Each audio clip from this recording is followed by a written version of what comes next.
बोटाच्या एका स्पर्शाने संबंध जगातील घडामोडी व दिग्गजांच्या प्रतिक्रिया पाहण्यासाठी राजमुद्रा न्यूज लाईव्ह हे ॲप डाउनलोड करा आणि आमच्या चॅनलला सबस्क्राईब करा.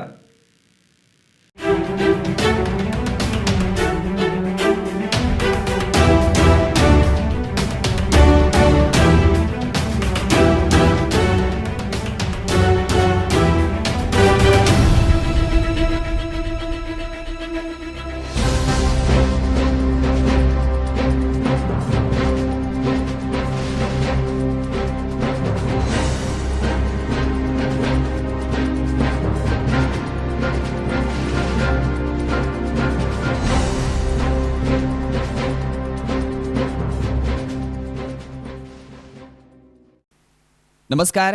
राजमुद्रा न्यूज लाईव्हच्या या विशेष कार्यक्रमात आपल्या सगळ्यांचं मनपूर्वक स्वागत. काल इंजिनियर्स डे अर्थात अभियंता दिन आपण संपूर्ण भारतभर या ठिकाणी साजरा केला.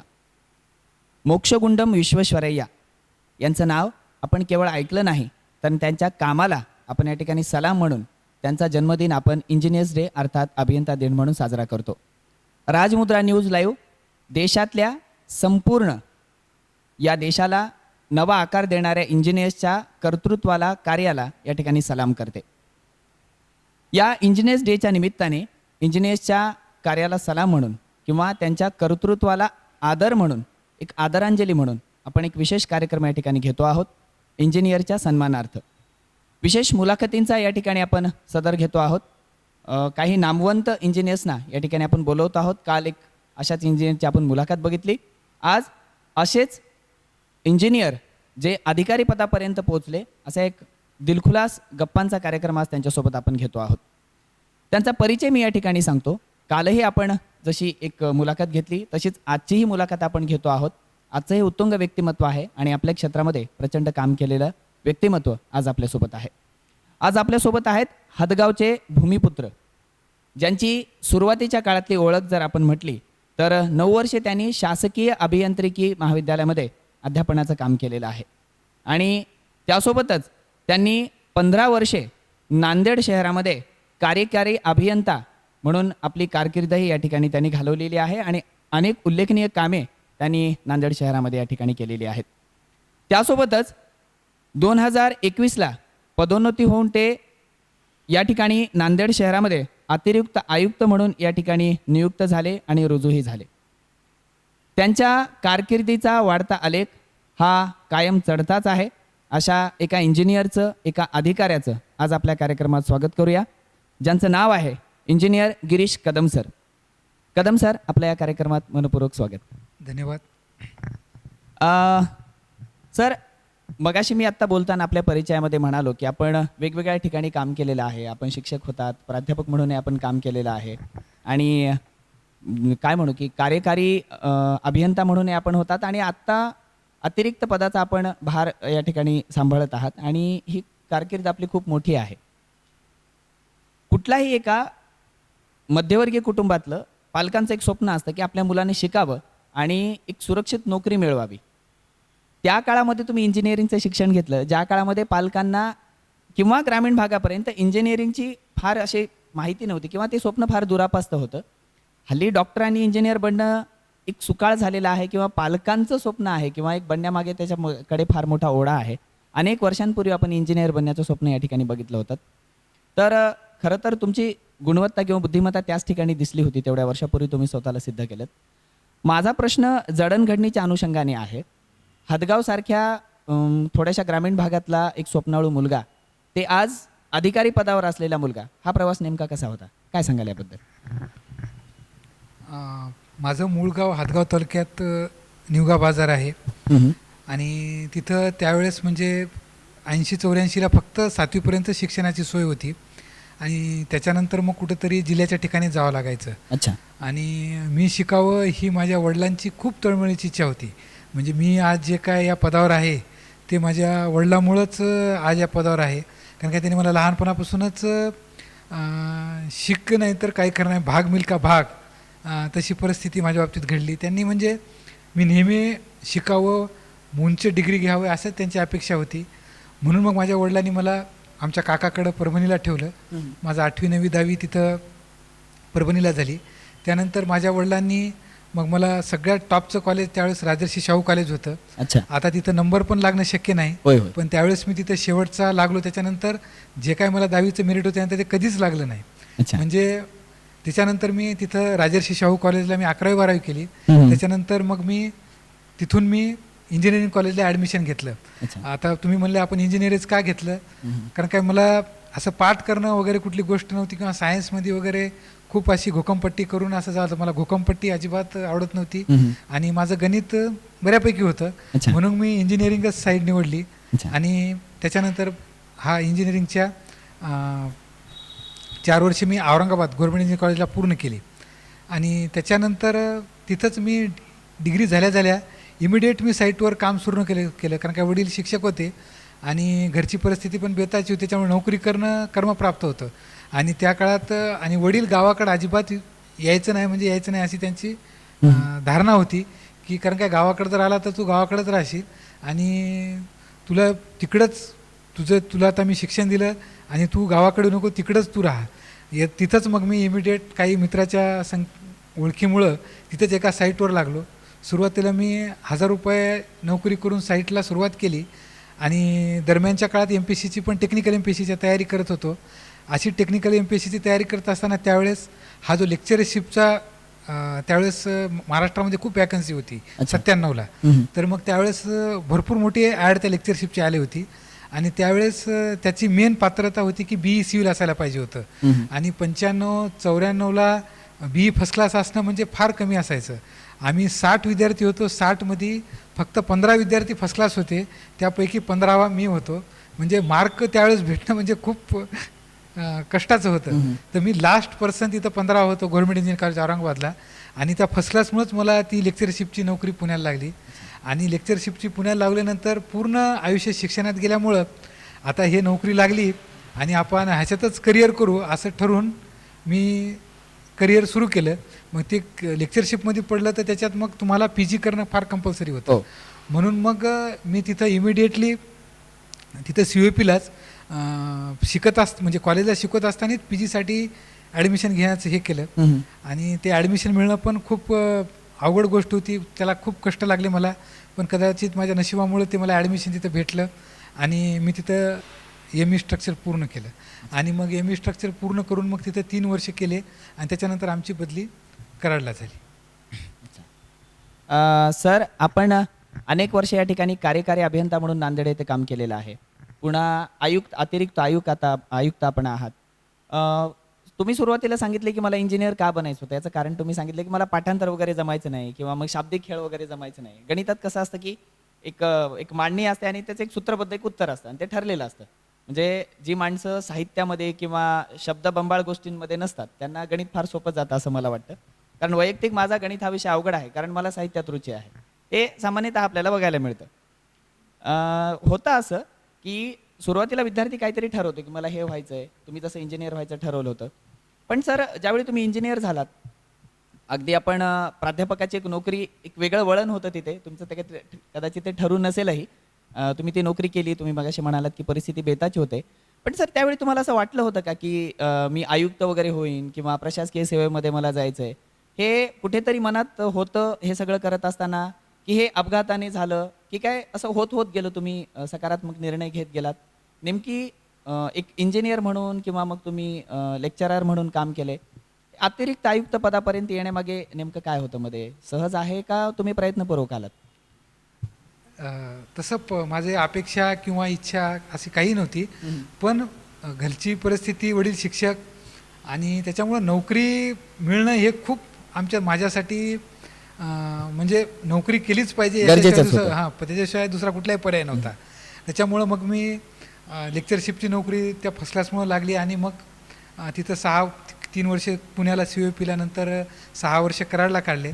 परंतु ती जी सर्व्हिस होती ती MPSC थ्रू नसल्यामुळं आम्हाला दुसरी नोकरी शोधणं कंपल्सरी होतं. म्हणून मग इथं मग नांदेड शहरात गुरुतागतीच्या काळात खूप मोठे डेव्हलपमेंट्स होणार होते. तर मग त्या दरम्यानच्या काळात इथं कामांचा खूप हे होणार होता. तर मग महापालिकेने ते ॲड काढली आणि मी नांदेडचाच असल्यामुळं सहज इकडं नांदेडला चालवतो त्यावेळेस. आणि मग ते ॲड पाहिली आणि मी ती ॲड भरली आणि ॲडमध्ये असं होते की फक्त माझ्यासाठी शहर अभियंता आणि कार्यकारी अभियंता असे 2च पदं होते. अच्छा. हां, तर ते त्याच पदाला मी म्हणजे इलिजिबल होतो आणि त्याच्यात मी फक्त पुण्याला COPला PG केल्यामुळं मला इथला कॉल आला आणि मग माझ्या तिथे COPत PG केल्यामुळं मला इथं जॉब मिळाला. असं ठरवून वगैरे कुठलं नाही आहे. आणि नंतर मग मी 15 वर्ष ह्या गुरुतगतीच्या काळात JNRU BSUP याच्यात काम करत करत गेलो. दरम्यानच्या काळात हे अतिरिक्त आयुक्त पदापर्यंत स्वप्न किंवा असं कुठलंही नव्हतं. ह्या पदावरच कदाचित मी रिटायर पण झालो असतो. पण दरम्यानच्या काळात महानगर शासनाचे 2011मध्ये असे निर्णय झाले की महानगरपालिकेमध्ये इंजिनियर हा खूप महत्त्वाचा घटक आहे आणि इंजिनियरनंच प्रशासकीय सेवेत जावं असं शासनाचं धोरण 2011ला झालं. मग ते 2011ला धोरण झालं असताना तो फक्त अ ब क या 3 महापालिकेतच झालं. म्हणजे 10 लाख आणि त्यांच्या वरच्या लोकसंख्येसाठी अ ब क महापालिका. अ म्हणजे तुमची मुंबई नगर महापालिका, ब म्हणजे तुमची नागपूर पुणे महापालिका, क म्हणजे तुमची कल्याण डोंबिवली ठाणे अशा महापालिका. म्हणजे ह्या मोठ्या शहरासाठीच अभियंतामधून किंवा टेक्निकल पर्सन, मग कोणी डॉक्टर असू द्या, एनी टेक्निकल पर्सन त्याला प्रशासकीय सेवेत घेण्याचं ठरलं. आणि हा जो निर्णय ड वर्ग महापालिकेसाठी 2021ला लागला आणि त्याच्यातून मी महाराष्ट्रातल्या ड वर्ग महापालिकेत अभियंता म्हणून पहिला अतिरिक्त आयुक्त मला झालं. असं स्वप्न वगैरे कुठलं नव्हतं. माझ्याकडे जे काय पात्रता होती त्या GR नुसार त्या पात्रतेमध्ये मी फिट बसलो आणि इथल्या बऱ्याच राजकीय लोकांनी मला सपोर्ट केल्यामुळे ह्या पदावर मी इथपर्यंत आलेलो आहे. नक्कीच सर. आता आपण फार आपला छान फार सुंदर सांगितलं. आपण कमी वेळेमध्ये पण फार आपण छान असं सांगितलं. आपण शिक्षक होतात, आपण प्राध्यापक म्हणूनही आपण या ठिकाणी काम केलेलं आहे पुण्याला अभियांत्रिकी महाविद्यालयामध्ये. त्यानंतर सुरुवातीला एक इंजिनियर म्हणून एक तरुण मुलगा, त्यानंतर अभियांत्रिकी महाविद्यालयामध्ये आपण प्राध्यापक म्हणून आपली नोकरी, त्यानंतर कार्यकारी अभियंता म्हणून आपण रुजू झालात नांदेडला आणि त्याच्यानंतर आपली पदोन्नती होत किंवा मग आपल्या कामाचा अनुभव किंवा तुम्ही GR वगैरे म्हणता ह्या सगळ्या गोष्टी जुळून आल्या आणि आपण अतिरिक्त आयुक्त पदावर या ठिकाणी आलात.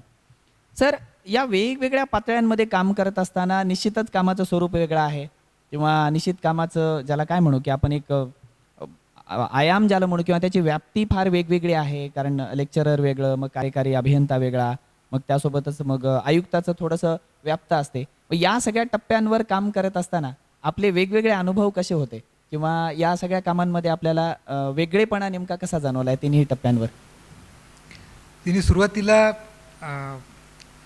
लेक्चररशिप करत असताना अभ्यास केलेला दररोज अभ्यास करायचा आणि ते जाऊन मुलांसमोर सांगायचं आणि असं वेगळं काही नसायचं. पुस्तकातलं जाऊन सांगायचं, जे काय आपल्याला विषय दिलेले राहतात किंवा प्रॅक्टिकल राहतात ते करायचं. परंतु हे करत असतानाच शासकीय अभियांत्रिकी महाविद्यालयामध्ये शासनाला वेगवेगळ्या माहिती पाठवायच्या खूप डेटा असायचा.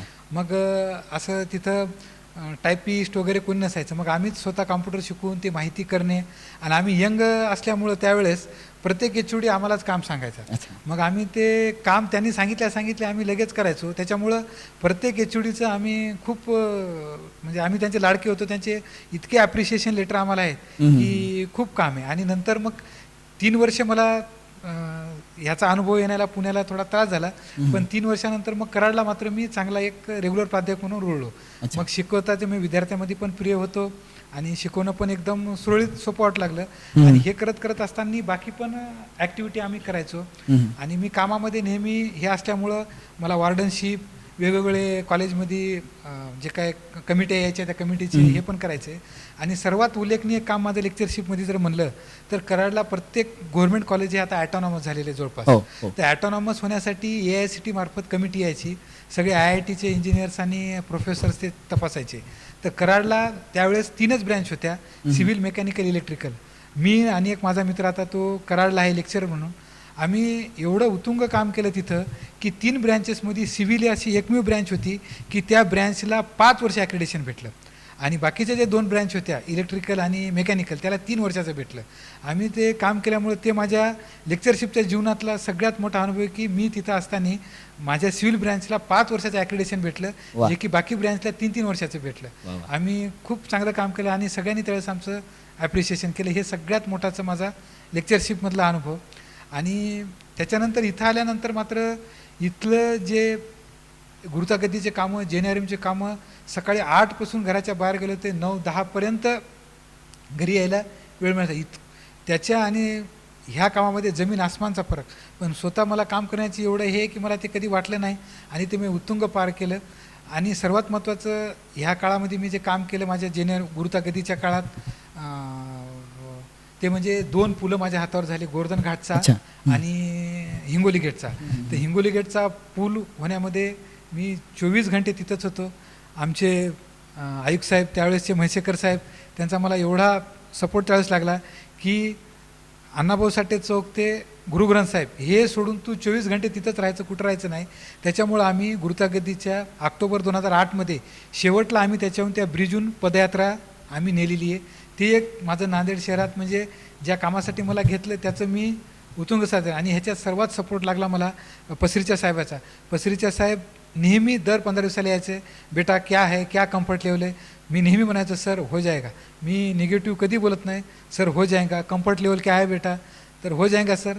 आणि गुरुतागतीच्या काळात माझ्या हाताहून जे ब्रिज झाला त्याच्याहून गुरुग्रंथ साहेबची यात्रा गेली. हे माझ्या जीवनात सर्वात मोठं या नांदेड शहरातलं मला यश वाटते. निश्चित सर, एखादा अधिकारी लाल फितीत मध्ये राहून काम करतो आणि राजकीय म्हणा किंवा प्रशासकीय म्हणा कौतुकाची थाप काम पूर्ण झाल्यावर त्याच्या पाठीवर पडते.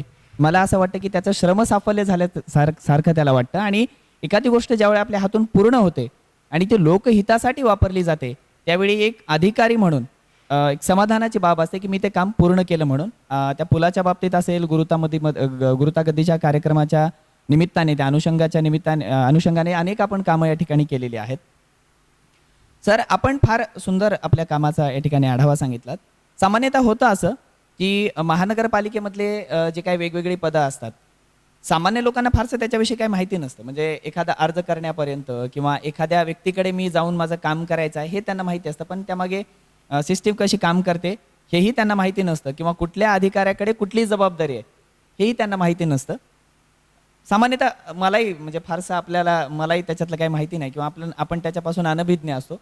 तर मलाही कुतूहलाचा प्रश्न फार दिवसांपासून वाटतो की महानगरपालिकेमध्ये जे वेगवेगळे अधिकारी असतात कोणाकडे नेमकं काय काम असतं. आता तुम्ही अतिरिक्त आयुक्त आहात, तर आयुक्तांकडे नेमक्या कुठल्या कुठल्या जबाबदाऱ्या असतात, कुठल्या कामाच्या संदर्भात ते काम करतात, आणि अतिरिक्त आयुक्त म्हणून आपल्याकडे नेमक्या काय जबाबदाऱ्या आहेत सध्या? महानगरपालिकेमध्ये म्हणजे महापालिकेचं सामान्य माणसाचं काम हे डे टू डे पडणार आहे. म्हणजे जन्मापासून ते मृत्यूपासून हे सगळे जण म्हणतात birth certificate to death certificate. तर इथल्या प्रत्येक डे टू डे किंवा कुठल्याही कामाला महापालिकेचं आवश्यकताच असते. महानगरपालिकेमध्ये मेजरी एक टेक्निकल विंग सगळ्यात महत्त्वाचे असते, जे शहराचा विकास घडवते. म्हणजे रस्ते, नाली, तुमचे वॉटर सप्लाय, ड्रेनेज, इलेक्ट्रिफिकेशन आणि ब्रिजेस, ही एक महत्त्वाची कन्स्ट्रक्शन विंग आणि मेंटेनन्स विंग असते. हे शहरातलं म्हणजे हे वाहिन्या आहेत, water supply, drainage, road, street light हे करणं गरजेचं आहे. ही याला एक इंजिनिअरिंग टीम असते आणि याचा हेड असतो शहर अभियंता. आणि दुसरं एक विंग आहे आरोग्य विभाग. ह्याच्यात सगळे दवाखाने वगैरे असतात. शहरातल्या नागरिकांचे जवळपास आमच्या महापालिकेत 13 आहेत दवाखाने. त्यांच्या दवाखान्यामध्ये येणाऱ्या नागरिकांचं आरोग्य हे करायचं, त्याच्यासाठी एक MOH असतो, तो एक मेन विंग असते. दुसरी विंग सहाय्यक आयुक्त असतात प्रत्येक झोनला. त्यांचं काम सर्वात महत्त्वाचं म्हणजे टॅक्सी वसुली करणं आणि शहरातली साफसफाई करणं, हे त्यांचं सर्वात महत्त्वाचं काम आहे. आणि दुसरं मग ह्याला पॅरलल जे काय प्रशासकीय बागी ह्या आस्थापना असतात आणि त्यांचे हे जे काय काम करतात ते काम केलेलं नियमात आहे की नाही, कायद्यात आहे की नाही, त्यासाठी एक लेखा विभाग एक असते, परीक्षण एक विभाग असते. अशा ह्या मेन टीम आहेत. आणि ह्या सर्वांच्या टीमचा मेन हे आयुक्त आहे. महानगरपालिकेमध्ये आयुक्त हा अधिकारी आहे, त्याला कायद्यानं पूर्ण अधिकार दिले आणि त्याच्या वतीनं सिटी इंजिनियर, MOH, सहाय्यक आयुक्त, उपायुक्त, सगळे तुमचं अकाउंट ऑफिसर, पुन्हा मुख्य लेखा परीक्षक, हे त्यांच्या अंडर हे सगळे काम करतात. ह्या सगळ्यांचा हेड म्हणजे आयुक्त असतो. अच्छा सर, आपण कामाची एक जंत्री अशी सांगितली, म्हणजे कुठल्या कुठल्या त्यांच्याकडे जबाबदाऱ्या असतात, फार छान पद्धतीने आपण या ठिकाणी सांगितलं. अजून एक माझं कुतूहल आहे किंवा एक सामान्य माणसानं कुतूहल असतं की आपण एखादी समस्या जर मांडली तर नेमकं त्याचं अशा नेमक्या कुठलीमध्ये चक्र फिरतात की त्याची सुविधा आपल्यापर्यंत पोहोचते. समजा मला एखादी काही समस्या असेल आणि मी महानगरपालिकेकडे एखादा अर्ज केला किंवा माझी मागणी केली तर नेमकेमध्ये असं काय सिस्टीम फिरते आणि माझं काम होतं, हे एक कुतूहलाचा विषय आहे. आता आपण ड्रेनेजविषयी, रस्त्यांविषयी वगैरे बोलत होतात. उदाहरणात मी समजा तर त्याचंच उदाहरण घेतलं. समजा एखाद्या ठिकाणचा रस्ता थोडासा खराब आहे, उखडलेला आहे किंवा मग ड्रेनेज सिस्टीम काम करत नाही. त्याची महापालिकेकडे जर तक्रार आली तर ती तक्रार तुमच्यापर्यंत नेमकी कशी पोहोचते आणि त्या तक्रारीवर नेमकं काय करायचं याचा निर्णय कसा घेतला जातो आणि त्यासोबतच नेमक्या कुठल्या कुठल्या पातळ्यांमधून ती तक्रार सोडवण्यासाठी प्रयत्न होतात, म्हणजे सामान्य माणसापर्यंत सुविधा पोहोचवण्यासाठी, म्हणजे तक्रार येणे ते तिथपर्यंत सुविधा पोहोचवणे, यामागे नेमकी कोणती प्रक्रिया कशी काम करते? सर्वात महत्त्वाचं जे आमच्याकडं प्रॉब्लेम जे येतात ते नागरिक जनरली जे आमच्या प्रभागातले सन्मान्य सदस्य येतं त्यांच्याकडेच घेऊन जातात. अच्छा. ॲक्च्युली हे प्रशासनाला पण माहीत असायला पाहिजे, पण नागरिक जनरली सन्मान्य सदस्याकडून जातो आणि सन्मान्य सदस्य मग महापालिकेत आयुक्त किंवा संबंधित जे मी आता सांगितले यंत्रणा, त्या यंत्रणेच्या HOD ला भेटतो. परंतु पहिली आम्हाला जी तक्रार भेटते ते सन्मान्य सदस्याकडून भेटते आणि काही प्रमाणात आमच्या जे काही खालचा स्टाफ असतो, इंजिनियर असतील, खालचे SI असतील, वेगवेगळे खालचा जो स्टाफ आहे त्यांच्याकडून पण आम्हाला येते. काही नागरिकांच्या याच्यातून पण येतात आणि डे टू डे मेंटेनन्ससाठी जे काही किरकोळ गोष्टी येतात त्या प्रत्येक गोष्टीचा कॉन्ट्रॅक्टर असतो आणि ती जर तक्रार हे असेल तर जी कुठली असेल, मग पाणी पुरवठा असेल तर पाणी पुरवठा इंजिनियर, ड्रेनेज असेल ड्रेनेज इंजिनियर, रस्त्याचा इंजिनियर, बाकी मग कुठले साफसफाईचं असेल तर साफसफाईचा तो संबंधित झोनल किंवा SI त्यांना ते सांगून त्यांच्यामार्फत ते काम केलं जातं. पण जनरली जी तक्रार आहे, आम्हाला पहिली तक्रार हे सन्मान्य सदस्याकडूनच येते आणि त्यांच्याकडूनच मग ते पत्र वगैरे घेऊन मग त्या तक्रारीचं सोल्युशन केलं जातं. कधी कधी थेट एखादी समस्या आली तर त्याचे निराकरण करण्याची सिस्टीम हो, नागरिकांकडून मिळते किंवा काही वेळेस आमचे स्टाफ पण सांगतो, साहेब इंजिनियर असतील, SI असतील, झोनल असतील, ती गोष्ट करावं लागते किंवा करणं गरजेचं आहे. परंतु मॅक्झिमम तक्रारी हे सन्मान्य सदस्याकडून येतात, कारण का नागरिक सगळ्या तक्रारी जे सन्मान्य सदस्यालाच सांगतात. अच्छा. हां सर, आपण नांदेड शहरामध्ये अनेक वर्ष कार्यकारी अभियंता म्हणून काम केलेलं आहे. आपण हातगावचे भूमिपुत्र आहात, नांदेडशी चांगले आपण परिचित आहात आणि नांदेडच्या ह्या संपूर्ण सिस्टीमला अनेक वर्षांपासून आपण बघत आहात. अगदी लहानपणापासून आपण नांदेड बघितलेलं आहे आणि या ठिकाणी कार्यकारी अभियंता म्हणून काम करत असताना आपला जो अतिरिक्त आयुक्त पदापर्यंतचा जो आपला कार्यकाळ आहे, तर यामध्ये आपण पुलाच्या कामाचा उल्लेख केला की मला हे मोठं काम करता आलं. असं अजून कुठलेही नेमकी कामं तुम्हाला करता आली की जनतेच्या हिताचे आहेत तुमच्या कार्यकारी अभियंता या कार्यकाळामध्ये, की ज्याचा उल्लेख तुम्हाला करावासा वाटेल? जसं गुरुतागतीतलं तुम्ही पुलाचं उदाहरण दिलं, तशी अजून कुठली उदाहरण आहे जी जनतेच्या कामाला आली आणि तुम्हाला एक काय की त्या सिस्टीममध्ये काम केल्याचं समाधान आपल्याला कधी कधी मिळतं काम झाल्यावर? अशा कुठल्या उल्लेखनीय कामाचा काही आपल्याला या ठिकाणी उल्लेख करता येईल का? शहरामध्ये गुरुतागतीच्या काम केल्यानंतर आम्ही घरकुल योजना राबविण्यासाठी सुरुवातीला जे मेहनत लागली ते मेहनतीला मी खूप पाठबळ दिला आणि ती योजना तिथून सुरू झाली. म्हणजे घरकुल योजना सुरू करून म्हैसेकर साहेबांनी गुरुतागती संपल्यानंतर पहिल्यांदा टार्गेट दिले ते BSVP योजनेचंच आणि ती मग तिथून घरकुल योजना सुरू झाली. ते एक महत्त्वाचं सुरुवातीचं काम मी केलं. त्यानंतर सर्वात महत्त्वाचं म्हणजे माझ्या हातून शहरातले जवळपास सगळे पुतळे माझ्या हातावर झाले. ते एक महत्त्वाची बाब आहे. पहिला पुतळा म्हणजे महाराणा प्रताप पुतळा, त्याच्यानंतर शाहू महाराज पुतळा, त्याच्यानंतर महात्मा फुले सावित्रीबाई फुलेंचा पुतळा. हे एक खूप मोठं योगदान आहे. हे 3 पुतळे माझ्या हातावर, म्हणजे हे काम सांगण्यासारखं आहे. त्या कामांसोबतच शहरासाठी अत्यंत महत्त्वाचा जो प्रकल्प माझ्या हातावर झाला तो म्हणजे घनकचरा व्यवस्थापनाचा प्रकल्प. घनकचरा व्यवस्थापनाचा प्रकल्प महापालिकेला 2018मध्ये सँक्शन झाल्यानंतर त्या प्रोजेक्टला सुरुवात व्हायला थोडी वेळ लागली होती, परंतु त्यानंतर माळीसाहेबाच्या काळात तो प्रोजेक्ट माझ्याकडे दिला आणि आज त्या ठिकाणी खत निर्मिती शहरातून होते. या प्रोजेक्टच्या माध्यमातून आणि आपल्या चॅनलच्या माध्यमातून मी शहरातल्या नागरिकांना असं सांगू इच्छितो की आपण पर्यावरणाची काळजी घेणं खूप गरजेचं आहे आता इथून. त्यामुळं सर्व नागरिकांना विनंती की इथून पुढे प्रत्येकाने आपला कचरा, ओला कचरा आणि सुका कचरा हा 2 वेगळे कचरा करा, जेणेकरून आमचा जो प्रोजेक्ट तिथं तुप्याला चालू आहे खत निर्मितीचा, त्याच्यावर जो तिथं जे काही सेग्रिगेशन किंवा त्याचं वेगवेगळेपणा करायचं आहे तो लोड त्या प्रोजेक्टचा कमी होईल. हा एक महत्त्वाचा प्रकल्प माझ्या हातून झाला. आणि दुसरा महत्त्वाचा प्रकल्प गुरु गोविंद सिंग यांच्या नावावर एक स्टेडियमचं काम चालू आहे, केंद्र शासनाचा प्रोजेक्ट आहे तो. तर तो पण प्रोजेक्ट 2 वर्ष थांबल्यानंतर त्या प्रोजेक्टची सुरुवातसुद्धा माझ्या हातावर झाली. आता ती बिल्डिंग पण वर आलेली आहे. तो एक प्रोजेक्ट माझ्या हातावर उल्लेखनीय बाब. जसं ब्रिजेसचे होते तसं हे स्टेडियमचं एक काम माझ्या हातावर आता सुरू आहे आणि ते एक काम मी आता मार्गी लावलेलं आहे. आणि दुसरं, शहरातल्या जे काय कुठल्या योजना आहेत आता दलित वस्तीच्या किंवा राज्य शासनाच्या आणि नगरोत्थानच्या, त्यामध्ये रस्त्याचे कामं वगैरे हे उल्लेखनीय कामं मी त्या काळात केलेली.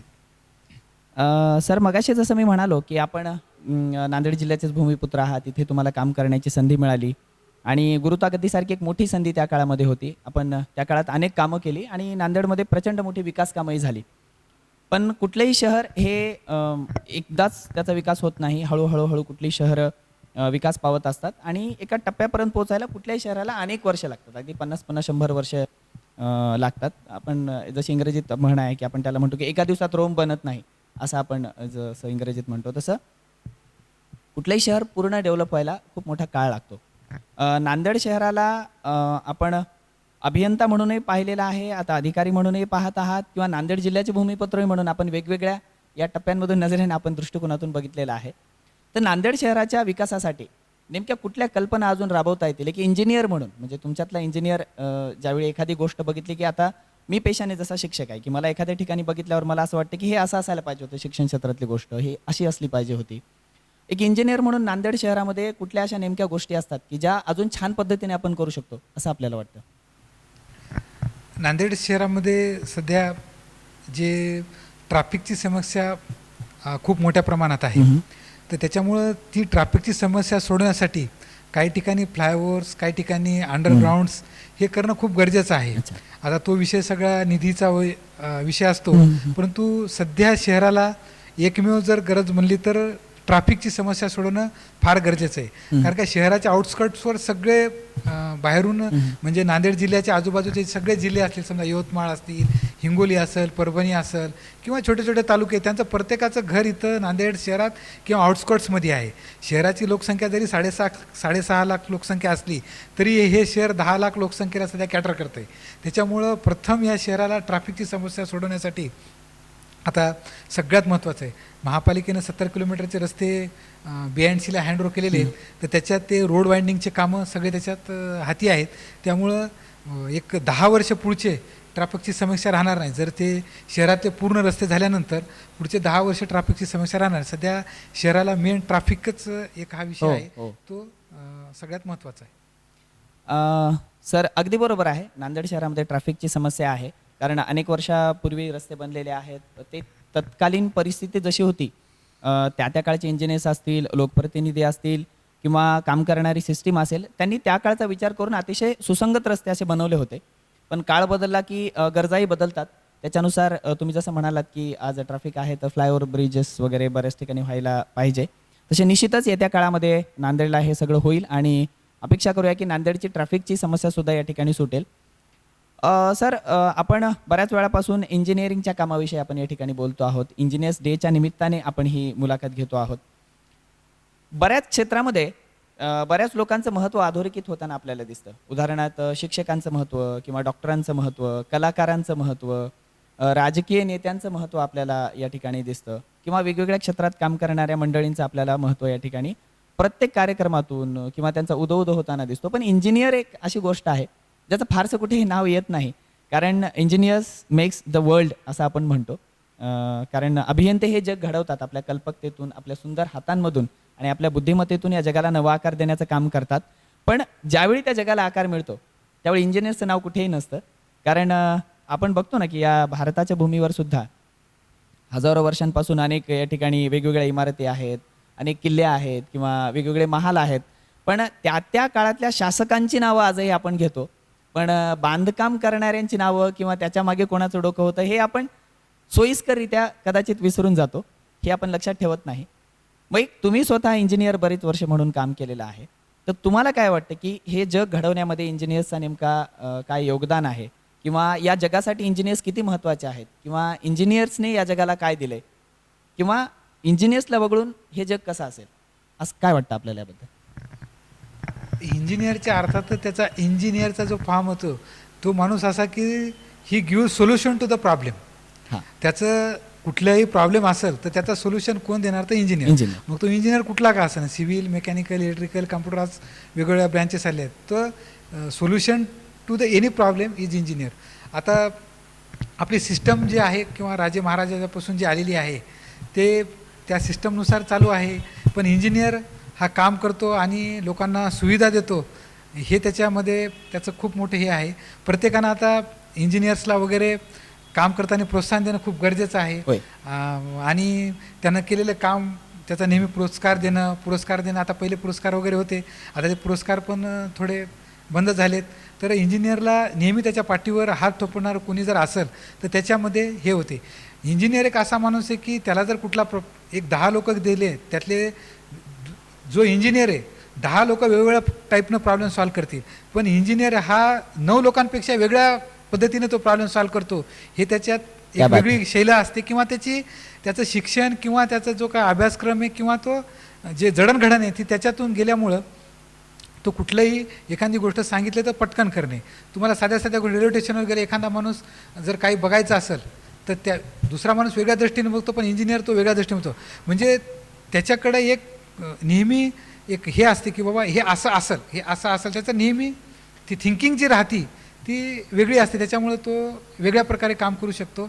आणि इंजिनियरला सगळ्यांनी सपोर्ट केला पाहिजे असं मी ह्याच्यातून सांगेल. कारण का मी 15 वर्ष इंजिनियर होतो आणि त्याच्यामुळेच कदाचित शासनानं महानगरपालिकेमध्ये प्रत्येक काम इंजिनिअरिंग असल्यामुळं हे अतिरिक्त इंजिनिअरिंगमधून अतिरिक्त आयुक्त गेलं हे. त्यामुळं एक म्हणजे जे आपण आता म्हणले तीच एक म्हणजे राज्य शासनाचे आभारच मानायला पाहिजे की हे असं त्यांनी केलं. तांत्रिक व्यक्तींना या पदांवर बसवण्याचं काम.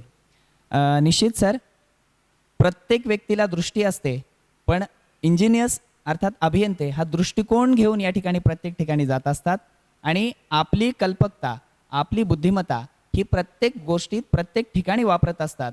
म्हणून सुईच्या टोकावर बसेल एवढं छोटंसं यंत्र ते अगदी महाकाय यंत्रांपर्यंत किंवा महाकाय गोष्टींपर्यंत जगात ज्यांनी निर्मिती केलेली आहे ते आज इंजिनियर्स या जगाला नवं रूप देणारी, नवा आकार देणारी शिलेदार म्हणून आपण त्यांच्याकडे पाहिलं पाहिजे, त्यांचा सन्मानही केला पाहिजे. होतं असं की एखादी सुंदर पेंटिंग असेल किंवा एखादा सुंदर फोटो असेल तर तो फोटो भिंतीवर लावला तर आपण त्या फोटोचं कौतुक करतो, त्यातल्या चित्राचं कौतुक करतो, पण कित्येक वर्ष त्या फोटोला तोलून धरणारा त्यामागे जो खेळा असतो तर कदाचित कोणाला दिसत नाही किंवा त्याचं नावही कोणी घेत नाही. मला असं वाटतं की त्या सुंदर चित्राला तोलून धरण्याचं काम जसा खेळा करत असतो तसं हे इंजिनियर्स या सुंदर जगाला बनवण्याचं काम मागे राहून कुठेतरी करत असतात. भलेही ते पटलावर नसतील, भलेही ते समोर नसतील, ते काम निश्चित करतात आणि त्यांचं काम हे त्यांच्या दर्जातून बोलत असतं किंवा त्यांनी जे निर्मिती केलेली आहे ती निर्मिती त्यांचं काम बोलून जाते असं मला वाटतं. आणि पिढ्यानपिढ्या अनेक वर्ष त्यांचं काम त्या ठिकाणी राहतं आणि त्यांच्या कामाची साक्ष देतं. हे इंजिनियर्सचं मोठेपण, त्यांच्या कामाचं वेगळेपण आहे असं मला वाटतं. सर, मुलाखतीच्या शेवटाकडे आपण वळतो आहोत. शेवटचा प्रश्न या ठिकाणी मी आपल्याला विचारतो. आज प्रत्येक काळामध्ये करिअरच्या गरजा बदलतात. मी जसं मगाशी म्हणालो की ज्या काळामध्ये चाकोरीबद्ध स्वप्न बघण्याची परंपरा होती किंवा मध्यवर्गीय पालक फार धाडस करायचं नाही, आपल्या मुलांनी शिक्षक व्हावं किंवा एखादी कुठेतरी सुरक्षित नोकरी करावं असं वाटण्याच्या काळात आपण इंजिनिअरिंग केलं. त्या काळामध्ये त्या काळी धाडसाचंच होतं. पण हल्ली काळ बदललेला आहे, सगळीकडे टेक्नोसॅव्ही वर्ल्ड झालेला आहे. तुम्ही जसं म्हणालात की तांत्रिक बाबींनी परिपूर्ण जग आहे, सगळीकडे तंत्रज्ञानाचा बोलबाला आहे. तर या काळामध्ये पालकांच्या समोर पालकांना कदाचित त्यांची दृष्टी सगळ्या क्षेत्रांवर न गेल्यामुळे असेल किंवा त्या क्षेत्रांमधलं झगमगाट असेल किंवा फायदा असेल, ग्लोरिफिकेशन आपण ज्याला म्हणतो ते असल्यामुळं माहिती नाही, पण डॉक्टर्स आणि इंजिनियर्स हे दोन जगात महत्त्वाचे आहेत असं हल्ली पालकांना वाटायला लागलेलं आहे. किंवा या दोन क्षेत्रांशिवाय दुसरं कुठलंही क्षेत्र आपल्या पाल्यासाठी महत्त्वाचं नाही असं त्यांना वाटायला लागलेलं आहे. म्हणून प्रचंड लोंढा हजारोंच्या संख्येने, लाखोंच्या संख्येने इकडे रोज येतो आहे. आता या बाबतीत क्षमता किंवा मग त्यांची ॲबिलिटी ह्या गोष्टीचा विचार न केलेला बरा, कारण प्रत्येकजण आपल्या आवडीचा विचार न करता एक ट्रेंड म्हणून किंवा त्या गोष्टींना फॉलो करायचं म्हणून याच्यामध्ये येतो आहे. डॉक्टर आणि इंजिनियरपैकी इंजिनियर्सकडे जर आपण बघितलं तर असं निश्चितच नाही की मॉब प्रत्येक वेळी बरोबर असतो, गर्दी प्रत्येक वेळीच बरोबर असते असं नाही. कधी कधी गर्दी चुकीची असू शकते. मग या क्षेत्रात येणारी ही प्रचंड जो लोंढा आहे किंवा रोजच्या रोज येणारे हे नवतरुण आहेत, याच्यामध्ये सगळेच सक्षम किंवा योग्य असतील असं माझंही म्हणणं नाही. पण पालकांची एक इच्छा म्हणून किंवा सध्या त्या क्षेत्राचा बोलबाला म्हणून ते लोक येत आहेत. मग या क्षेत्रात येऊ पाहणाऱ्या, इंजिनिअरिंगच्या क्षेत्रात येऊ पाहणाऱ्या नवतरुणांना किंवा इंजिनिअरिंगच्या क्षेत्रात मी करिअर करणार आहे असं म्हणणाऱ्या तरुणांना तुम्ही एक इंजिनियर म्हणून नेमका काय सल्ला द्याल, काय आवाहन कराल? इंजिनिअरिंग करणं म्हणजे प्रत्येक आईवडिलाला वाटते की माझा मुलगा इंजिनियर डॉक्टर होते, एक स्टेटसचा विषय झाला.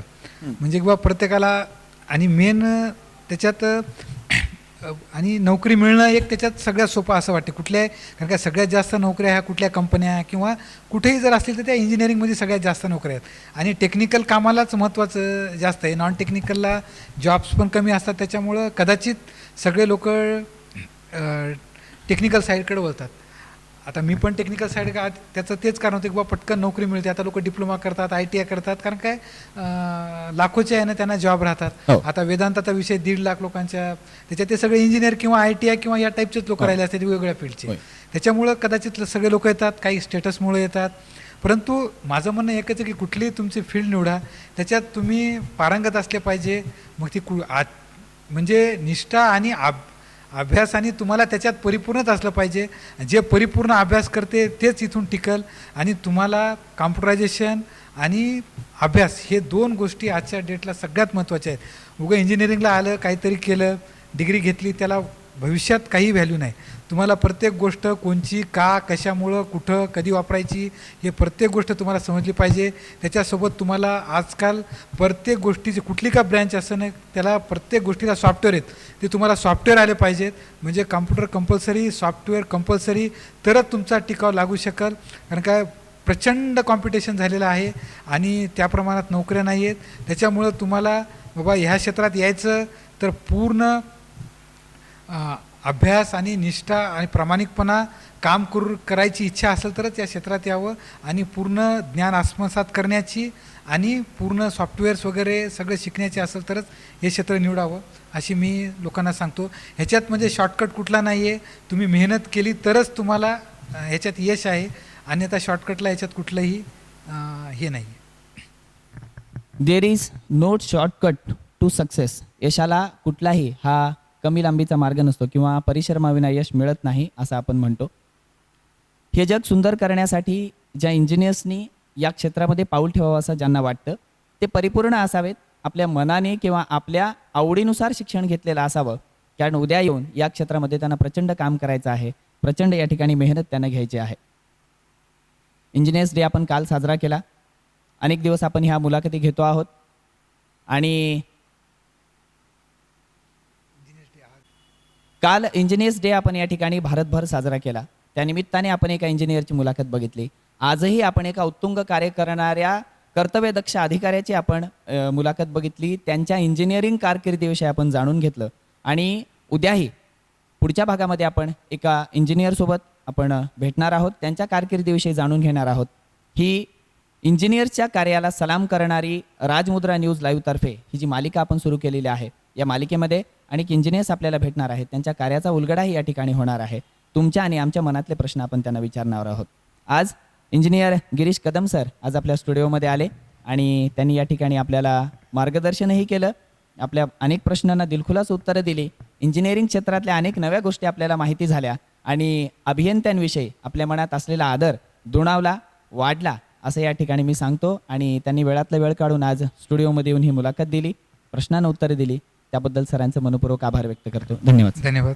मला इथं राजमुद्राने बोलवलं त्याबद्दल मी त्यांचे आपले आभार व्यक्त करतो. प्रेक्षक हो, तर हे होते नांदेड वाघाळा शहर महानगरपालिकेचे अतिरिक्त आयुक्त इंजिनियर गिरीश कदम सर, ज्यांनी आपल्या कार्यकाळामध्ये इंजिनियर म्हणूनही काम केलेलं आहे आणि आज ते अतिरिक्त आयुक्त पदावर या ठिकाणी जबाबदारीने काम करत आहेत. कर्तव्यदक्ष अधिकारी म्हणून त्यांची या ठिकाणी ओळख आहे. आज त्यांच्या कारकिर्दीचा पट या निमित्ताने आपण जाणून घेतला. अभियंता दिन अर्थात इंजिनियर्स डेच्या निमित्ताने आपण ही मालिका चालवत आहोत. यामध्ये अजूनही अनेक इंजिनियर्सच्या मुलाखती आपल्याला ऐकायच्या आहेत, त्यांना बोलतं करायचं आहे आणि त्यांच्या कार्याविषयी आणि कारकिर्दीविषयीही जाणून घ्यायचं आहे. आज यासोबत इथेच थांबतो आणि राजमुद्रा न्यूज लाईव्हकडून आजचा जो हा कार्यक्रम आहे मुलाखतीचा तो या ठिकाणी संपतो आहे. पण या देशाला आकार देणाऱ्या इंजिनियर्सच्या कार्याला राजमुद्रा न्यूज लाईव्ह परिवार सलाम करते. कारण engineers makes the world, engineers build the world. धन्यवाद.